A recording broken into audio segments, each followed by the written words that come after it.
Lección novena. Efectos del magnetismo. Los efectos del magnetismo son la regeneración de los hombres y el adelanto de los rezagados en el camino de la verdad suprema, pero la suprema verdad es la vida. Mas la vida es sólo del espíritu y por lo tanto, esta verdad suprema es el espiritismo. Por esto el espiritismo es desconocido y apenas nociones hay del magnetismo, y es a cargo y culpa de los que viven de la muerte. Este fantasma tétrico, manejado por manos ambiciosas y criminales, con su espanto y frío, puso trabas de hielo en los corazones y no han podido sentir el calor del amor, y sin el amor, las facultades del hombre se anestesiaron, se aterizaron, sin poder el espíritu clarificar su alma para elevarla a las regiones de mundos más luminosos, donde se aprende la vida en sus causas como hombre, a causa de la similitud de aquellos seres hermanos nuestros y ya maestros, que ya pasaron de las miserias de la expiación, donde es forzoso conocer la naturaleza que nos da vida animal, que no ha podido el hombre de la tierra conocer, porque se le ha querido sostener el reinado de la muerte, con lo que todo debe acabar, según los absurdos de los vividores de ese fantasma. Existe la eterna transformación, pero la muerte, no ha existido ni existir puede, y hoy, rotas esas cadenas en las que son presos los que las fabricaron, derretidas las trabas de hielo, abiertos los caminos de la vida, sin oír a los insensatos que sostienen que es necesario vivir solo la vida de la tierra y es porque ellos están identificados con su pensantez y sostienen su principio raquítico, ascender sin temor y vivir aquellas bellezas en el alma, por vuestro espíritu, sin dejar por eso de disfrutar en verdad la vida humana de los hombres en la tierra, pero sin misticismo, todo a su natural, comprendiendo las leyes cada vez mejor y sosteniendo más intensa la vida de la tierra bien vivida, como los hombres de razón. Este es el efecto que deben de tener los discípulos del método supremo en el uso del magnetismo, cuyas causas de este efecto son el sexto y séptimo grados, que luego habéis de comprender. Hay otro efecto trascendental y muy factible, pero llevado también hasta hoy por mal camino y es hora de generalizarlo, para el mejor rendimiento de la agricultura, pero ya comprenderéis que no vais a estar dando pases magnéticos a la Tierra, porque hasta para magnetizar al hombre lo suprimimos, en general, en el método supremo. Este efecto se realiza, sin que los hombres se den cuenta, por su ignorancia. La Tierra produce más o menos, según el agricultor o cultivadores, tengan y pongan en el trabajo más o menos fuerzas magnéticas positivas, es decir, buenas intenciones, voluntad recta, alegría, etcétera, etcétera, con lo cual se suprimen hasta las tempestades, las que por añadidura, un solo hombre psíquico de poder desarrollado, las puede deshacer y hay ejemplos aunque raros, pero la ley es una y puede haber esos casos, siempre que existan hombres de ese grado de potencia y obren en la ley de justicia. Esto de poder mejorar la agricultura por el magnetismo, es acción colectiva y por la educación del dinamismo humano, pero cualquiera puede experimentarlo en una planta que tenga en su casa, o en el campo, que dándole unas miradas de intención, junto con unas descargas de fluido cada día, las veréis progresar sobre otras de su misma especie y cultivo, que no reciban esa ayuda magnética y esta prueba os bastará. El hecho de que los fakirs hagan a la vista de los espectadores germinar una semilla y dar fruto en una hora o en menos tiempo, no es más que el efecto del magnetismo positivo, que es calor y la razón científica de este hecho tan cacareado, incomprensible y de brujos, como dicen no tanto los ignorantes como los malintencionados, que tienen interés para su vida de vampiros. La razón científica digo, es, que imprimen a la semilla, en el tiempo que señala, los grados de calor que necesita por las leyes ordinarias de la naturaleza y obran con conocimiento de causa. El fakir, perdonad hijos de Sakya Muni, porque es hora de romper nuestro sello y lo rompo. El fakir sabe que un poroto, alubia, por ejemplo, con tantos grados de calor, nace, se desarrolla y da frutos en 40 días. Entonces toma una maceta, o en la tierra misma, la prepara y os dice que, en una hora este poroto habrá dado fruto. Se reconcentra desde ese momento y empieza a emitir los grados de calor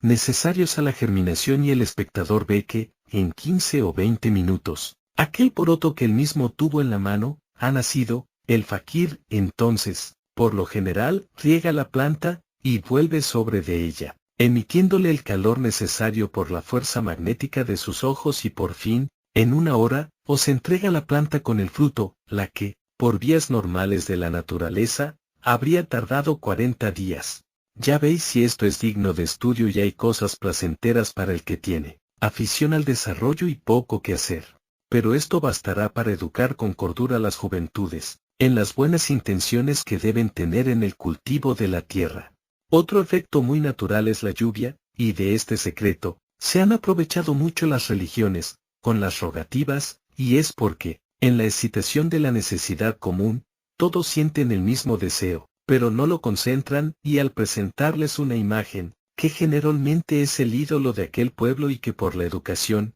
todos tienen alguna familiaridad, porque desde niños se los inculcó el sacerdote, los excita más con sus pláticas y los recoge en oración en un solo pensamiento, y miles de veces la lluvia se ha producido, aquí hay que decir sin esbozos, que ese efecto, es a causa del querer todos un mismo querer y han obrado, unidos los dos polos, el negativo hombre y el positivo espíritu, solidarizándose los dos mundos, el espiritual y el material, porque esta es la ley de las armonías y entraron todos en la ley de la fuerza magnética positiva, que se puso en relación de equilibrio, con la fuerza negativa, pero aquí hay un punto de sabiduría, que quiero descubrir a mis discípulos.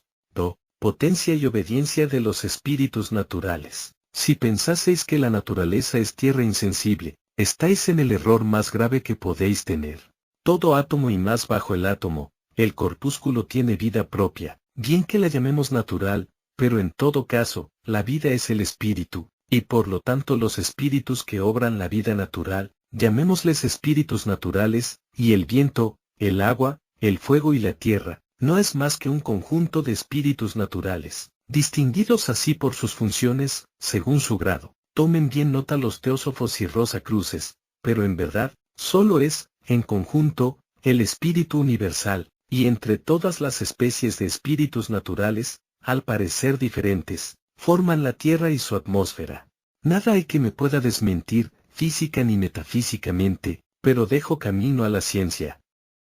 Volvamos a nuestro punto. Pues bien, puesto todo un pueblo en estado magnético equilibrado para obrarla, ley y unificados por el dolor de su necesidad, se desnudan todos sus individuos de la aureola o cáscara inficionada, o se quiebra, dejando salir la súplica, cargada de fuerza positiva que va limpiando la atmósfera pesada que los envolvía, la que no es más que sus fluidos perniciosos y pensamientos torvos y, ahora, queman esos fluidos, con su fervor doloroso. No es este método, lugar de explicaciones, pero los pensamientos, las acciones y deseos de los hombres, son los que forman la atmósfera propicia, o contraria, y cuando contraria, su tupidez, no deja penetrar el rocío y los fluidos positivos. Mas cuando veis todo un pueblo unido en petición y que se derraman lágrimas, lavan sus manchas, purifican la atmósfera y entonces se infiltran los efluvios positivos en el punto a propósito del contacto de los dos polos, y se forma la nubecilla tenue, que se va engrosando por instantes por la cooperación exclusivamente de los espíritus naturales que obedecen por ley al pedido de justicia y en este caso, la lluvia es un hecho. Tenemos el ejemplo del profeta Elías, aquella tremenda voluntad que tuvo a los caldeos 42 meses, 3 años y medio, sin llover, hasta que los hizo llorar sus depravaciones y entonces llovió, y no dirá aquel buen hermano que hizo milagro, sino que obró la ley. Soy testigo presencial y partícipe de un hecho en el pueblo en que nací, por el año 1875, tenía yo 9 años. Eran más de 2 años que no llovía y hasta los olivos se secaban. No se había podido criar la cosecha de un año, ni se pudo sembrar al siguiente y nos encontrábamos cerca de otra siembra, septiembre, y parecía seguir todo el mismo camino. Se ha vuelto el cielo de bronce, decían las gentes. Una comisión de vecinos pide al alcalde que disponga a hacer rogativas, y al efecto, ordena al clero que disponga a traer al pueblo, a la que llaman Virgen de la Concepción. Perdóname, madre mía, ya sabrán a su tiempo lo que eres y quién eres. Hay allí una iglesia llamada y con títulos de basílica, por fortuna, sirviendo de cabecera al cementerio donde huérfanos y viudas se consuelan. Sacar de su camarín aquella imagen, cuesta o costaba entonces una partida de duros, que hay que pagar pontífice de Roma, siempre el comercio. por lo cual, llevar esa imagen al seno de la familia, al pueblo, es un acontecimiento muy grande, por lo que no entra, más que por una alegría grande, o por un gran luto, fuera de estos casos, justificados antes, solo tienen derecho a llevarla cada 25 años. Si fuera por conservar la obra de arte, que lo es por su esbeltez natural y talla, sin trapos ni sin tajos, que mide 1,5 metros derecha y una verdadera cara de mujer, con mirada de amor y súplica a lo alto, si fuera por su conservación, repito, habría que agradecerles tales medidas, pero es la imposición y una usurpación de derechos con fines comerciales y es penable. En fin, salió del pueblo la rogativa, la carretera a sus 2 lados, estaba cubierta de todo el pueblo, en sus 2 kilómetros. Son las 2 de la tarde y el cielo estaba azul, como suele serlo en Navarra y nadie podía pensar en ver llover, dentro de 2 horas. Hubo plegarias, sermón y las exhortaciones del caso. A las 4, salía la imagen en hombros de los 6 más robustos mozos del pueblo y al ser, bañada por los rayos del sol, un fervoroso, viva, de un anciano, hizo contestar a 8,000 voces que prosternadas sollozaron. Agua, madre mía, y las madres presentaban a sus hijos de pecho. El cielo seguía límpido y azul, bajo el sol todavía quemante sobre el abrasado suelo. 1 hora llevamos caminando en medio de pedidos y discursos de inocentes niños y niñas. Cuando ascendimos a la prominencia del puente, una voz dice, una nube en Yerga, era un acontecimiento. Yerga es una sierra distante unas 5 leguas y largos meses hacía que no la había sombreado una nube. Del puente, a la entrada del pueblo donde estaba un altar preparado para descansar, hay 500 metros, que costaría andar media hora, y ya en ese breve tiempo, la nube había envuelto toda la sierra y rompía su marcha bañando con sus lágrimas la árida tierra. Se ordenó adelantar la marcha sin descanso y a las 6, la imagen entraba en la parroquia, mojada con las primeras gotas. 10 minutos más tarde, se convertían las calles en arroyos y los campos saciaron su larga sed.